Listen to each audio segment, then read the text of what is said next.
Salut, chers internautes. J'espère que nous avons, pour certains, bien commencé la journée, pour d'autres, avancé dans la journée.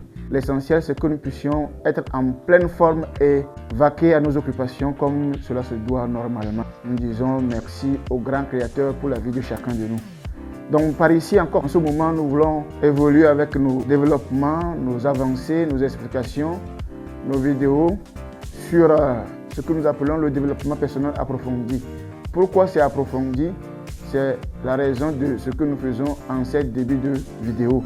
Donc aujourd'hui, ou bien en cet instant, nous allons devoir parler un tout petit peu de la nature de l'être que nous avions commencé déjà avec les deux précédentes, bien trois précédentes vidéos. Donc spécialement pour la journée d'aujourd'hui, nous allons commencer par parler des attributs ou bien des qualités de chaque partie de l'être.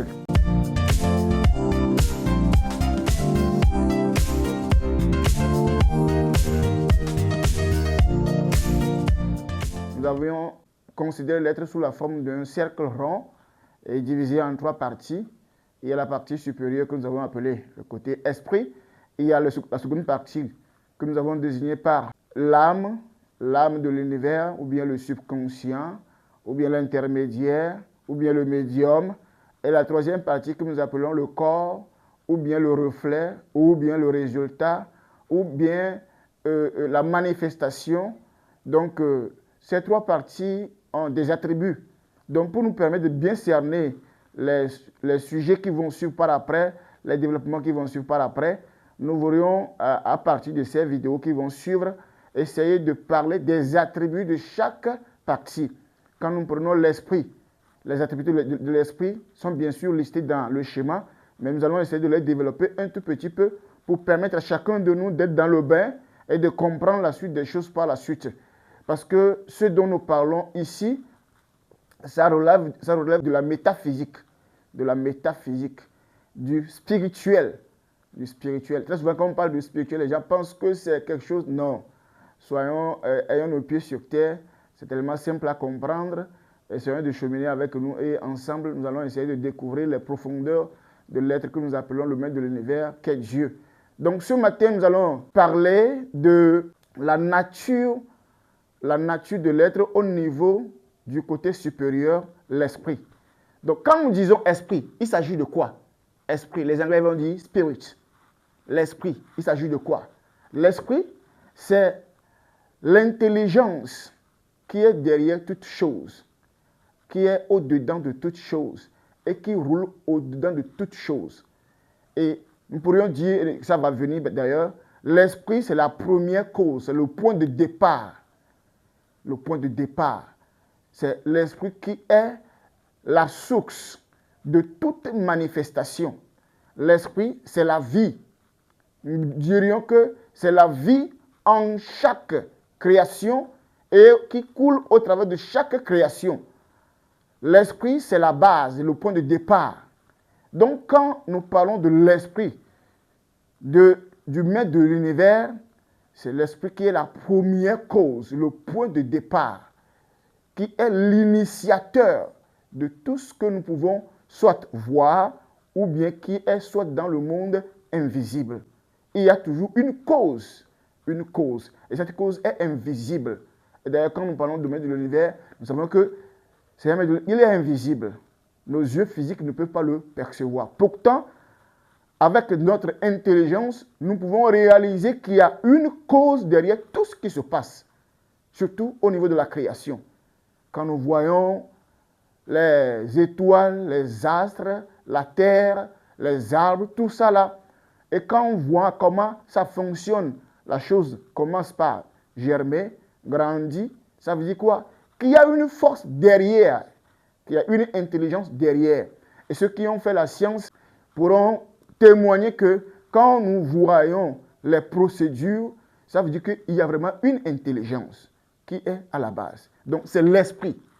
Donc, quand nous parlons de l'esprit, qui est la partie supérieure, c'est le point de départ de toute chose, la source de toute chose. Nous voudrions parler des attributs de l'esprit pour que chacun de nous puisse se retrouver dans le bain. C'est très, très, très important. Donc, nous allons évoluer maintenant et parler maintenant quels sont les attributs de l'esprit? Autrement dit, les attributs du côté supérieur du cercle que nous avons dessiné. Nous disons que l'esprit est absolu. Anglais va dire absolute.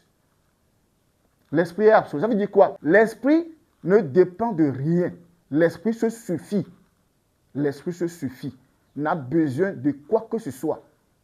L'esprit est absolu. C'est que l'esprit se suffit par lui-même. L'esprit n'a pas à consulter autre chose en dehors de lui-même. Il a tout en lui. Tout se suffit en lui. Alors nous allons dire quoi? Que l'esprit est absolu. Donc, une première qualité de l'esprit, c'est quoi? C'est que l'esprit est absolu. Donc, nous prenons le temps de parler des qualités de l'être supérieur pour nous permettre à nous, humains, qui sommes issus de l'être supérieur, de pouvoir nous connaître et savoir gérer nos vies. Donc, que d'aucuns ne disent pas que c'est de la métaphysique, ça ne nous concerne pas. Non, loin de là. Si nous prenons le temps de commencer par l'être supérieur, il faudrait que nous puissions comprendre l'être supérieur et pouvoir savoir gérer nos vies par après. Donc, quand nous parlons de l'absolu, Dieu est absolu, l'esprit est absolu. Et lui, il est absolu dans l'univers. On va parler de quelque part du cosmos, de l'univers, du grand hall, de la grande maison. L'esprit est absolu, ne dépend de personne, n'a besoin de personne, ne consulte personne, ne reçoit de personne. Il se suffit en lui, il a tout en lui. Donc c'est là un premier aspect, un des attributs que nous appelons comment? L'absolu. Nous allons venir au point suivant, la première cause, j'en ai déjà parlé. C'est la première cause. C'est la première cause. Et cette première cause n'a pas de cause. Ça veut dire qu'il est le début. Quelque part, les gens pourront se demander, comme lui il est la première cause, qu'est-ce qu'il a causé? Non. Il ne faut pas rentrer dans cette logique-là. Quand nous prenons par exemple, revenons terre à terre, nous voyons que l'eau est comment? L'eau est mouillée. L'eau est, bon, on va dire que l'eau est mouillée. Est-ce qu'on va dire pourquoi l'eau est mouillée? Non. C'est la nature de l'eau. C'est la nature de l'eau. Donc, la première cause, c'est comme ça. L'esprit est comme ça. L'esprit est comme ça. L'esprit, qui est la première cause, n'a pas une autre cause, n'est pas issu d'une autre chose. S'il était issu d'une autre chose, on ne va pas l'appeler la première cause. Si l'esprit venait aussi de quelque chose d'autre, on ne va pas l'appeler la première cause. Donc c'est la première cause, the first cause, la première cause. C'est de l'esprit que vient toute chose. Il est la première source, incréée, mais qui va faire quoi? Qui va créer. Donc c'est la première cause. Donc c'est de cette première cause que sont issues toutes les autres choses, les visibles comme les invisibles, suivant le fonctionnement de l'esprit. Nous allons parler maintenant de Dieu. Et comme nous disons Dieu, c'est quoi? L'esprit. Dieu est esprit. Et nous savons que personne n'a jamais vu Dieu. Pourtant, nous sommes conscients qu'il est là. Ça veut dire que quoi? Dieu est esprit. Dieu est esprit. Ça veut dire que Dieu est quoi? Absolu. Tout vient de lui. N'a besoin de personne. Ne consulte personne. Se suffit en lui-même. La toute suffisance de Dieu est en lui-même. Donc Dieu n'a pas consulté quelque chose en dehors de lui-même pour pouvoir agir. Parce qu'il a toute la toute suffisance en lui-même. Nous allons parler d'un quatrième attribut, le grand je suis. Et les Anglais vont dire The Great I Am, le grand je suis. Donc Dieu s'est révélé à Moïse et lui a dit quoi? Je suis celui que je suis. Et si vous voyez bien, vous allez voir que c'est un des aspects qui prouve que l'homme est issu de quoi? De Dieu. Il n'y a que l'homme qui dit quoi? Je suis. C'est un aspect très important sur lequel on va revenir par après. Le grand je suis, the great I am, le grand je suis. Il s'est révélé à Moïse comme quoi? Je suis. Et la Bible va dire que il est le seul vrai Dieu. En dehors de lui, il n'y en a plus. Si nous consultons la Bible en dit clair. Il est le seul Dieu. En dehors de lui, il n'y en a point. Ça veut dire que quand nous rentrons quand nous prenons l'univers, Il y a un seul Dieu. Il y a un seul Dieu. Il y a un seul pouvoir. Un seul pouvoir. Ce qui ne semblera pas s'entendre avec moi sur le fait que je dis qu'il y a un seul pouvoir. Il y a un seul Dieu. Nous allons venir au développement par après. De comme on dit qu'il y a d'autres dieux.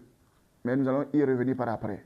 Mais sachant qu'il y a un seul Dieu, unique et vrai Dieu, le maître de l'univers, qui se suffit en lui-même. Son nom, c'est quoi? Je suis.